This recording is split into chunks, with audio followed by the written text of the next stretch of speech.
our beautiful creature cross with lovely details. I'm going to paint this project with our Intense Translucents. The first step is to base coat the bisque with Bisque Primer, which is a product in the Intense Translucent line. It's a great opaque coverage and it leaves just the right surface for the Intense Translucents to be applied on top of. I've used a soft brush and applied 2 smooth coats all over the cross. Now what I'm going to do is I'm going to use 717 Mushroom translucent color, and I'm going to use a stiff brush and apply it to small areas of the cross and wipe it off and go throughout the entire cross.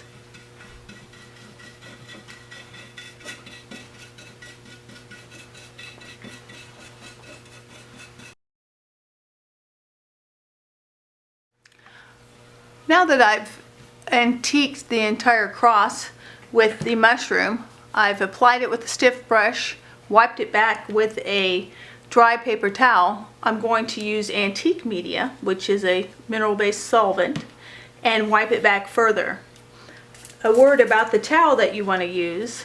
You want to use a paper towel that doesn't have a lot of texture to it. We like either Viva or Brawny, one of the towels that doesn't have the quilted texture, because that texture will impart itself onto your ceramic piece. And so a nice quality smooth paper towel, a little bit of Antique Media, doesn't take much, and then you'll just begin to wipe it back a little bit further and smooth it out. Now that I've antiqued the cross with mushroom and wiped it back with Antique Media in a soft paper towel, I'm going to do the sky. On my palette I have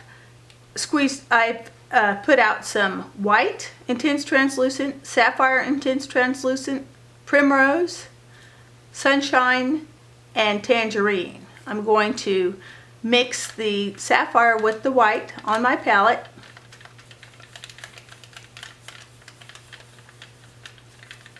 and apply it to the top part of the sky, working my way down.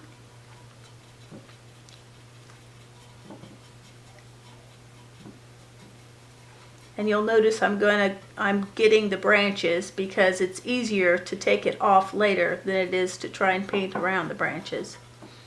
Then I'm going to, in that same brush, I'm going to add a little bit of the primrose.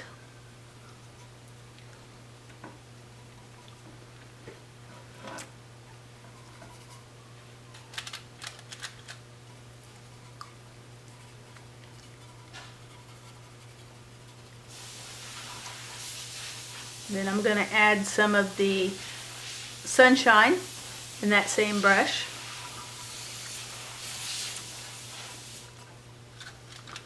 A little bit of the tangerine in with the sunshine. This is looking a bit of a mess at this point, but it will work its way out as I blend the colors together. A little bit more primrose over here. Every time I do a sunset, it comes out a little bit differently.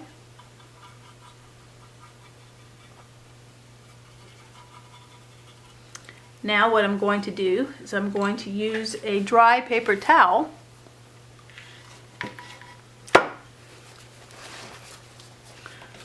to begin with. Start wiping the color back, blending it together.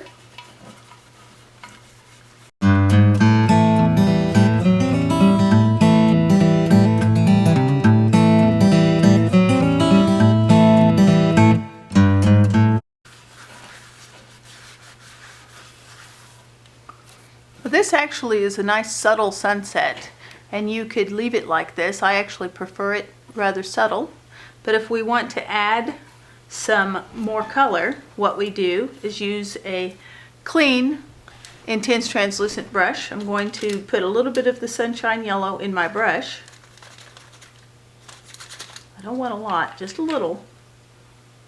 And I'm going to go in circle motions wherever I want to put the sun back in. So it's created a little bit more of sun, and if I want to, I can put a little bit of orange The original cross I did had quite a bit of orange in the sky, and I did that with the same technique, same brush that the yellow was in. I'm going to blend a little bit of orange into the sky. And you'll do this to whatever your preference is. If you want more orange, yellow, less, if you want it to be more subtle, you don't have to do this part at all.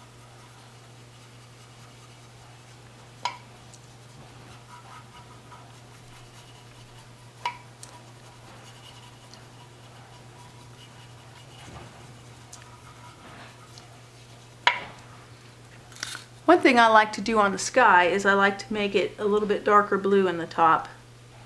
So I'm going to use the original brush, apply a little bit more of the navy back into the top, wipe most of it back out of my brush, and smooth it down.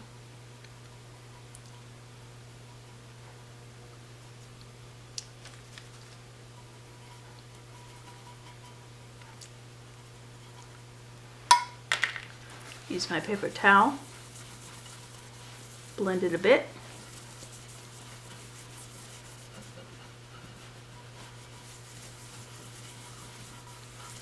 And this process goes on until you are happy with your sunset, coming back and forth with the colors and blending with a brush and a paper towel.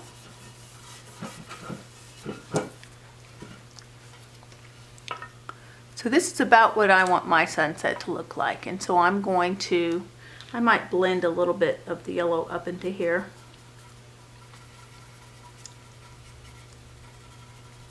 You can see it doesn't take much. Just don't put much yellow into your brush, and go ahead and wipe it almost like dry brushing before applying it. It's easier to add more than to take it off.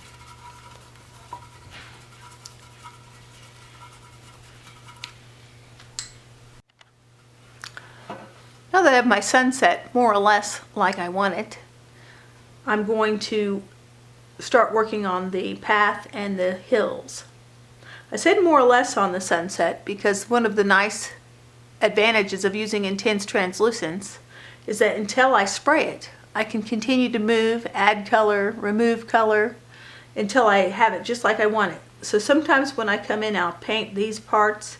There may be some colors I want to add to the background or take some off. So to do the ground, I've put out a little bit of amber on my existing palette, a little bit of evergreen, and a little bit of ebony, and I'm going to work back and forth to color this area. I want this background hill to be rather green, and so I'm going to put evergreen and a little bit of amber in my brush. And I'm using a very small intense translucent brush. It's a natural hair brush. Synthetic brushes don't work very well with oil-based products. It'll eventually make your synthetics curl, and so a natural hair is what you're looking for. I'm going to apply that evergreen mixed with the amber onto this background hill.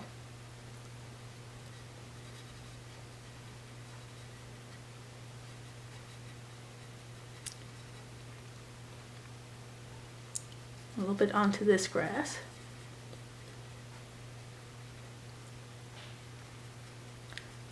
And then I'm going to smooth that color with a clean intense translucent brush.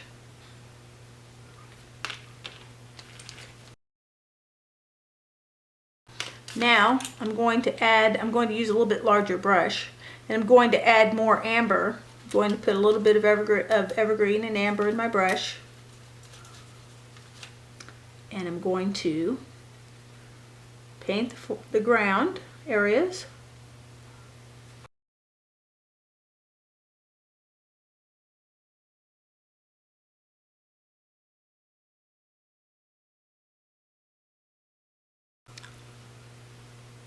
Now what I'm going to do is I'm going to put some ebony into this shadowed area, and I'm going to use that same brush I just used to apply the amber.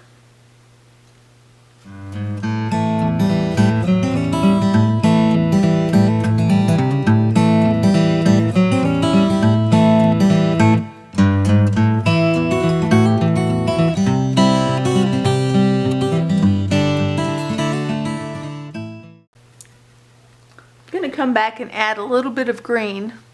These hillsides, these little mounds along the path, are presumably grassy mounds, and so I'm going to add a little bit of green back into those mounds.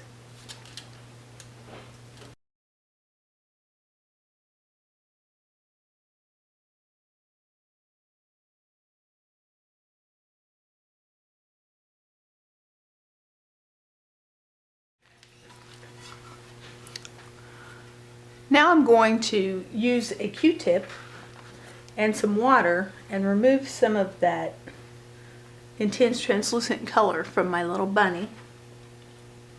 You can see that water pulls the intense translucent back all the way to the base coat, and so we can use that. If I wanted to make the feet of the rabbit white, I could just come in with a Q-tip and take that color off. Whereas using the antique media to wipe the color back left a little bit of the translucent color on the bisque.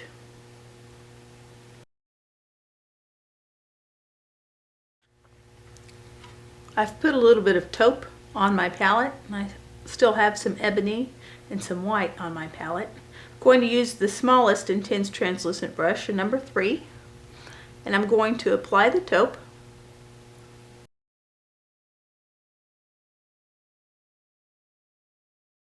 I'm going to add a little bit of white to that same brush, and I'm going to add a little bit of white to the bunny's cheeks. Had a little bit too much in my brush there. And nose. Inside of the ears.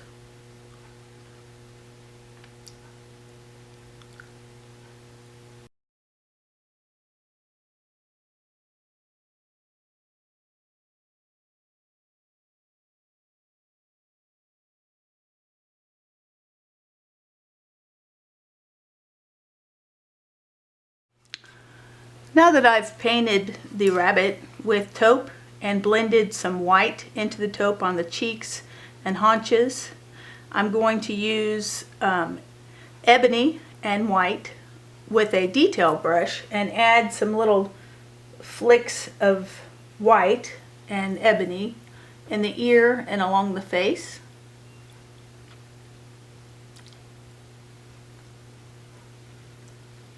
On the cheeks.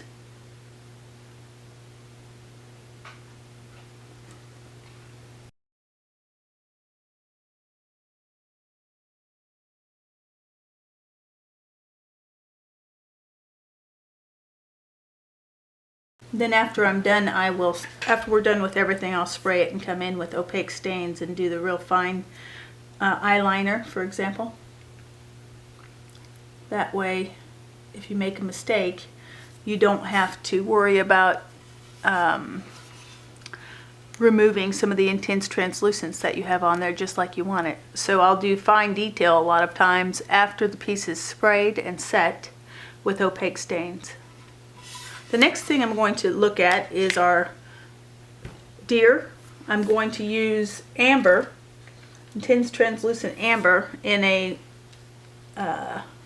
size 6 intense translucent brush. I put a little bit in my brush and then I wipe a little bit out because I don't really want to add a lot of color product, because a little bit with this line goes a long ways.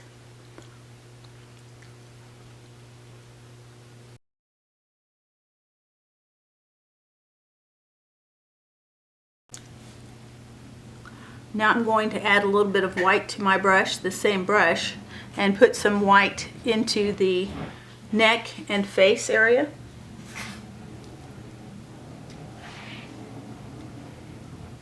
Not very much. Put a little bit on that brush and then wipe it back out. And then start blending it in.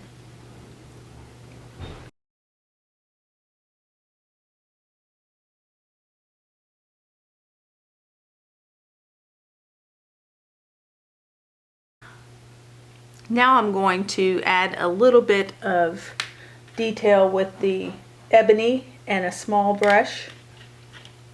going to use the smallest intense translucent brush, a size 3.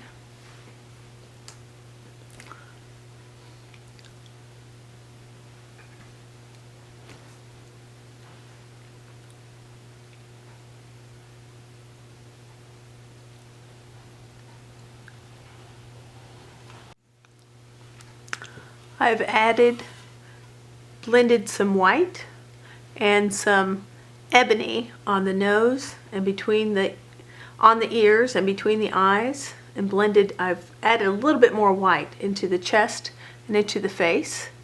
I'm going to wait and paint these antlers after I have sprayed it, because I'm not sure I can paint them without disturbing the sunset behind. So I'm going to go on and address the little butterfly here.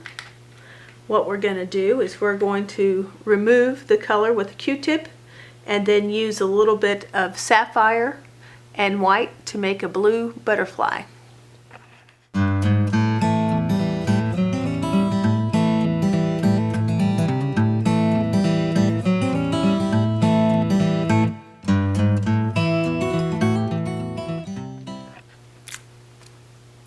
I've decided to paint these trees with Spice Brown. I've already painted these two.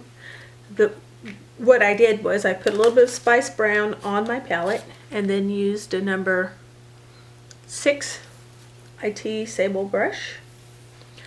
Put a little bit of the Spice Brown in my brush and then wipe a little bit of it away, because the last thing you want is too much product to have to manage on the piece.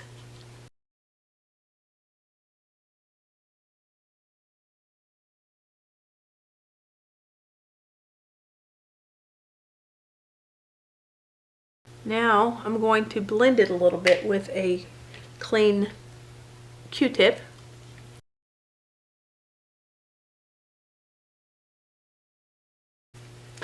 I want to create the illusion of a canopy of leaves up here, and so I'm going to use a brush and dapple a little bit of the evergreen and some sunshine here and there where the trees would be in the distance.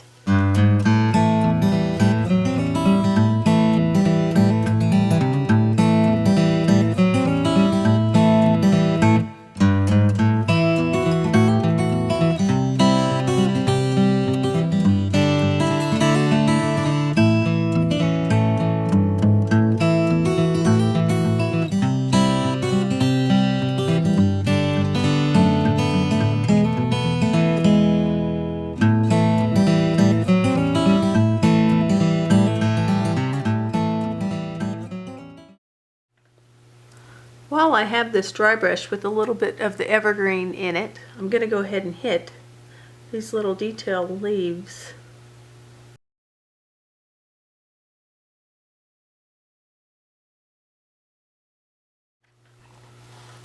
To paint our little cardinals red, I'm going to use a soft Taklon brush, one of our IT brushes, apply a little bit of the red, the ruby, to the brush, and then I'm going to smooth it on as best I can without having to wipe it back.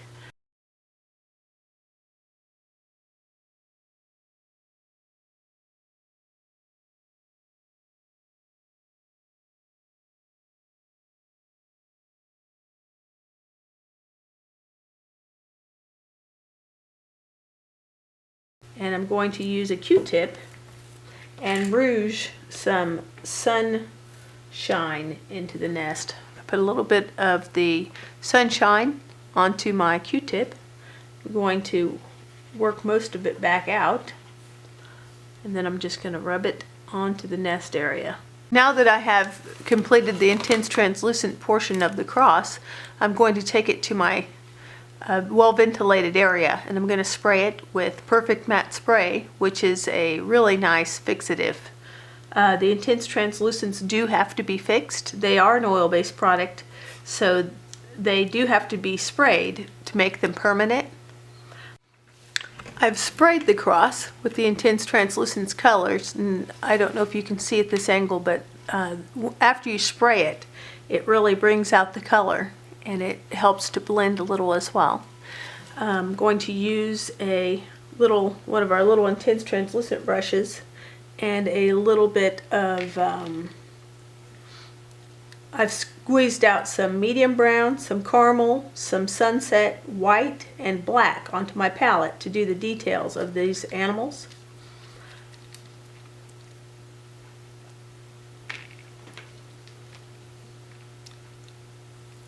I'm going to do the antlers first. I'm putting some medium brown onto my small intense translucent brush. And I'm just going to paint the antlers medium brown.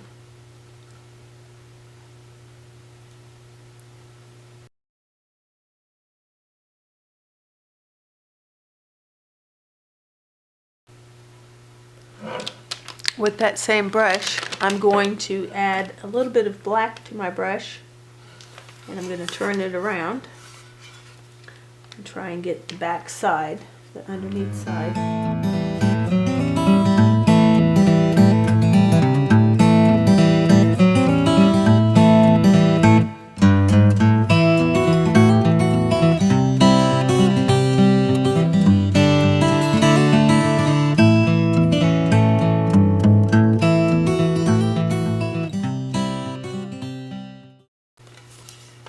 Now I'm going to take a fine detail brush and hit the eyeliner on the rabbit, some dots on the body on the butterfly, the eyes and beak on these birds, and the eyes on the deer. So I'll start with the black.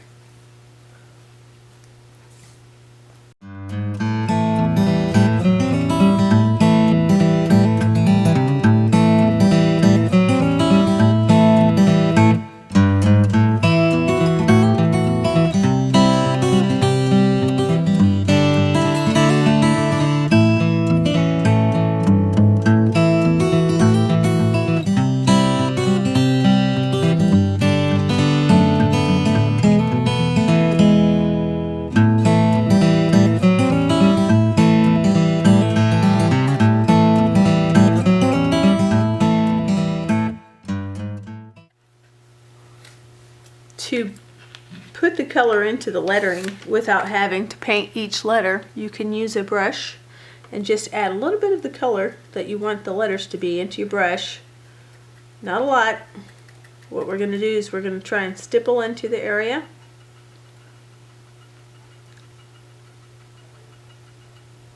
Then we're going to use a paper towel, wipe the color back, put a little bit of moisture on the paper towel, and there you go. I already did these. Our cross is done. I'll show you another cross I had done earlier. Similar techniques, just different color choices on things. This one I made the tree. On this one I made the tree darker, more in shadow, and maybe more yellow into the sky. This one has a little bit more warm feel to it. I used the spice brown on the trees, and a little bit less yellow into the sky. But it's a beautiful piece, and as you can see, it's the sculpting makes the painting pretty easy.